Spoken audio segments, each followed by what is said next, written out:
We continue now at the top of Daf Pei Amid Beis in Meseches Yevamos. This is Yevamos Daf 85b. The Gemara here continues the statement of Reb Shimon ben Elazar, Konsu oso ksuba, any kind of relationship, let's say for example Almona l'Kohen Gadol, but any kind of relationship where both are disqualified, so then the fine is against him in terms of the ksuba.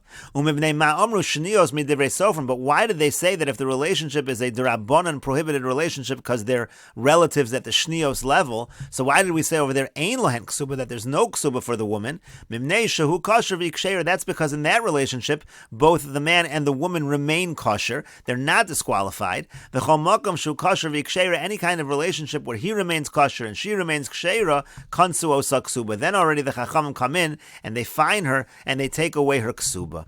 And Rashi over here says konsu oso ksuba, kolomar lo konsua mishar kol anashim.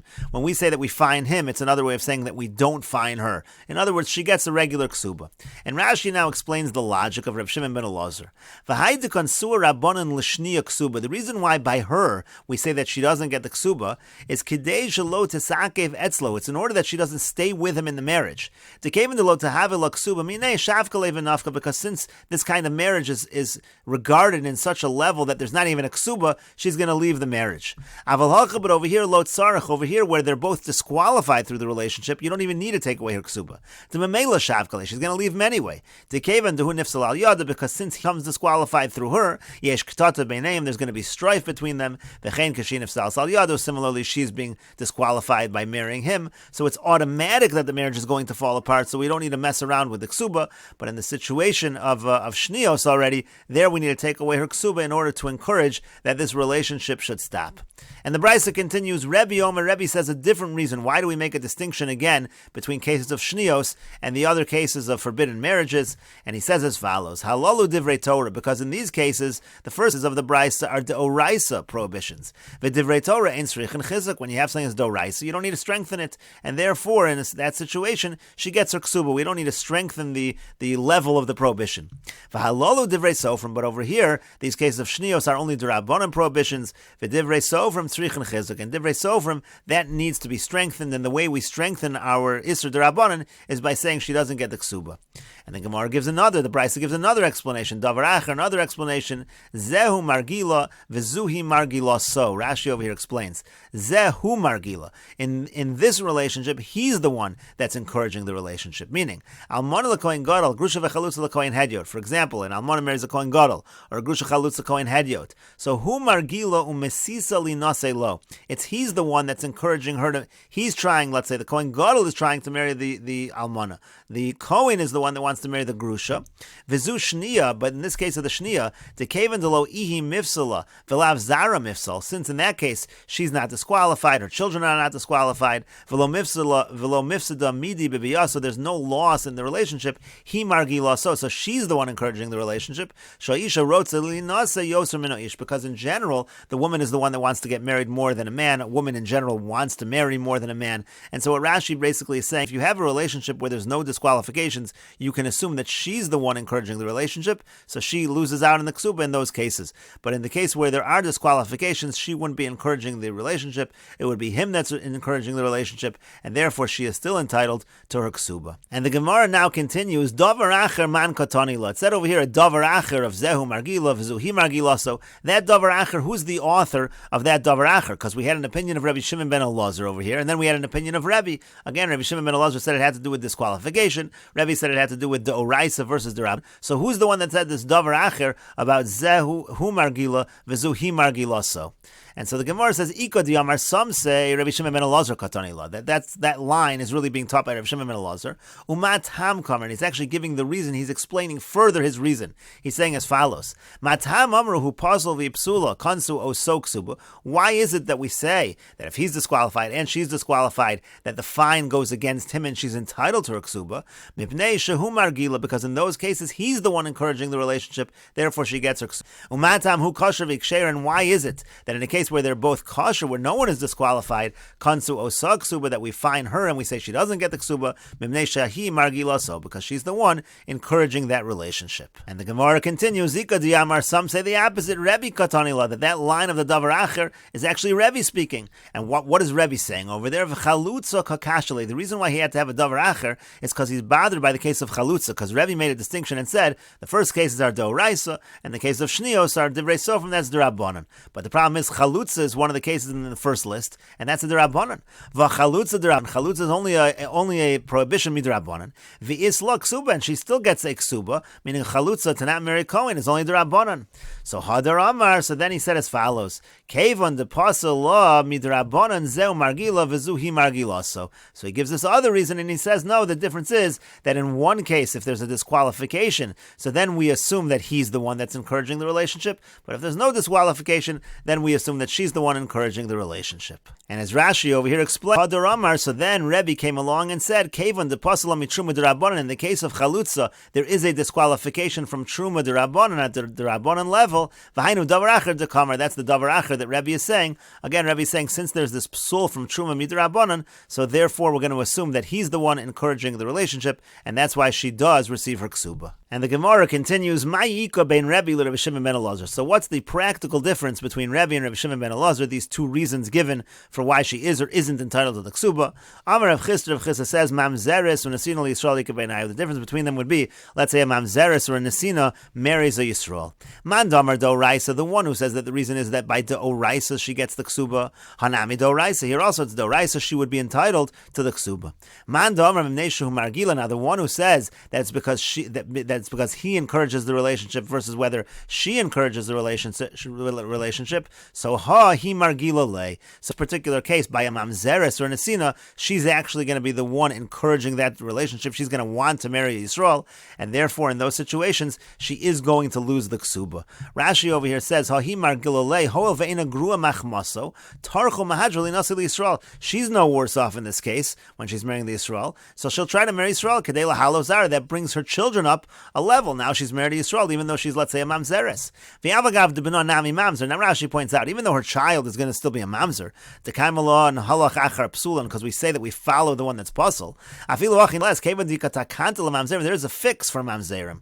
Rabbi Tarfon has a way to fix mamzerim. D'yomer v'kiddushin. He says in kiddushin yichol mamzerim litar. So it's possible for mamzerim litar. We're going to mention this in a moment. So let's say a person is a mamzer, so you marry like an eved or something along those lines. So tarchu minsav Yisrael. So that's why she'll go ahead and she'll try to marry Yisrael. So that's why in this case, if you're going to say the reason is that it's based on who's the one that's trying to encourage the relationship, in this case, even though it's a doraisa case, she's the one that's trying to encourage the relationship, therefore she would lose out on the ksuba. And the Gemara continues, Ula Rabbi Eliezer, but what about according to Rabbi Eliezer? To Amar Hareza Eved Umamzer, he says in that case, in other words, he's basically saying there's no way for a mamzer to fix himself because the child is going to be an Eved and a mamzer. So halomar galalei, so she's going to encourage that relationship. Meaning this answer might work according to Rabbi Tarfon, like Rashi just said, but it won't work according to Rabbi Eliezer. Rashi explains, Ula Rabbi Eliezer, the polygaler Rabbi Tarfon. Rabbi Eliezer argues Rabbi Tarfon. V'yamar, he says, mamzer shenasa shifcha. Let's say, for example, a mamzer marries a shifcha, v'holded ben, and they have a son. Eino nitar min mamzeris. We're not going to say that the son is no longer a mamzer b'shvil avduso because of the fact that he's an eved. V'havi eved mamzer. Rabbi Eliezer actually says the guy's an eved and a mamzer. So therefore, hakeven deleka takanta lazara. So therefore, if you're going to go according to Rabbi Eliezer, there is no fix for her children for this mamzeris. So mahadra lemifsal zare de gavra lefishi maknita. So Talmud, she's not going to want to go try to marry Yisrael and then end up having children who are going to be mamzerim, because then what's going to happen is, again, it's going to encourage strife between them. That's not going to be a relationship that she's going to try to encourage. So what are you going to say according to Rabbi Eliezer? And so the Gemara instead says, El Omer Rav Yosef, rather Rav Yosef says, you know what the difference is between these two opinions, between the opinion of Rabbi Shimon ben Elazar and Rebbe? Machzir Gerusha Mishanisas Ika Beinayu. Let's say a person remarries a woman that he divorced, and she married someone else in the interim. That's a prohibited relationship. That's the difference between these two opinions. Man Damar Do Raisa, the one who says that the reason is because it depends whether it's Do Raisa or Derabanan. Hanami Do Raisa. This is also Do Raisa prohibition, and therefore by Do Raisa she's going to be entitled to the ksuba. ksuba. Uman damar v'neshu margila, and the one who says no, the reason is because it depends whether he's encouraging the relationship or she's encouraging it. Hahi margila le. So again, over here, she's the one that's going to encourage this relationship when we're talking about machzir gerushaso. And the reason for that, again, will be that there's no disqualification that takes place in this relationship of machzir gerushaso, so that's why she is going to encourage the relationship. But the Gemara continues, but one second, according to Rabbi Akiva, we've mentioned earlier in the Meseches, he says that even by chayve lavin, like in this case of machzir gerushaso, there can be a mamzer that's produced from that relationship. So halomar galilei, so she's not going to encourage, she's not going to be the one encouraging that relationship. V'lo midi, not at all. And so the Gemara gives another distinction, another practical difference between Rabbi Shimon ben Elazar and Rabbi Elamar a Papa. Rather, a Papa says, bu'ulo l'kohen gadol lika beinayo. The difference is, let's say you have a bu'ula, a woman who's already had relations, she's not a basula, and she's marrying a kohen gadol. Rashi over here says, bu'ula pnuyo l'kohen gadol. You have a case of a bu'ula who's unmarried, and she's marrying a kohen gadol, asei ika. There it's a prohibition, not as a lav, but it's a prohibition as an asei. Basula v'lo bu'ula. He's supposed to marry a basula, and that implies not a bu'ula. V'lav haba mechlal asei asei. If you have a negative implied from a positive, that's considered a positive. V'lav de zona lekahachana. You don't have a lav over here of zona. The in zona ela hanivelos bi asura. You only consider it a zona if you had a relations which was prohibited relations. So in any case, that case where it's an isur asei, that's the difference. Ika beinayo, that's the difference between the two opinions. Man damar doraisa, the one who says that the way we determine whether she gets ksuba is whether it's doraisa or derabanan. Hanami doraisa. Here also, bu'ula l'kohen gadol is a prohibition on a doraisa level. It's an isur asei. Uman damar v'neshu margila, and the one who says it depends on whether he's the one that encourages the relationship or she does. Ha hi margala. So again, over here, she's the one that's going to encourage this relationship because again, there is no disqualification that emerges from this relationship. But the Gemara continues, Rabbi Eliezer ben Yaakov, but what about according to the opinion of Rabbi Eliezer ben Yaakov? He says if you have chayve asei, again, that's this case over here, it's an asei, that there is a disqualification. A person could become a cholol through violating a chiyav asei. So halom margal levelomidi, again, she's not going to encourage this relationship, so you can't give this as the nafkamina, as the difference between them. Elomer Ravashi, so rather Ravashi says, machzir suffix sotaso ika beinayo. The case could be, let's say he has relations with a woman he was married to who's a suffix sota. What that means is we're not sure whether she committed adultery or not. Rashi says, suffix sota shekina lavanistera. In other words, he warned her not to go into seclusion with another man, and she did go into seclusion. The koyala bisura doraisa. That case is an isra doraisa. There's an isra doraisa there to both the husband and to the person she committed adultery with. So in that case, that's exactly the nafkamina. And again, the Gemara explains, again, that's the nafkamina. Man damar doraisa, the one who says doraisa, nami doraisa. This is an isra doraisa. So again, if it's doraisa, she's going to be entitled to the ksuba. Uman damar v'neshu margila, and the one who says it's because he's the one that encourages the relationship. In this case, he margilale. She's the one that's going to encourage the relationship by a suffix sota. And again, the reason being that there's no disqualification that occurs with this act of relations. But the Gemara continues, Rav Masi ben Charash, but what about according to Rav Masi ben Charash? He says that even if the husband is going and taking her to drink from the bitter waters, ubala b'derech, and has relations with her on the road, asa zona, no, there's a disqualification, she becomes a zona. According to that opinion, certainly she's not going to encourage this relationship at all.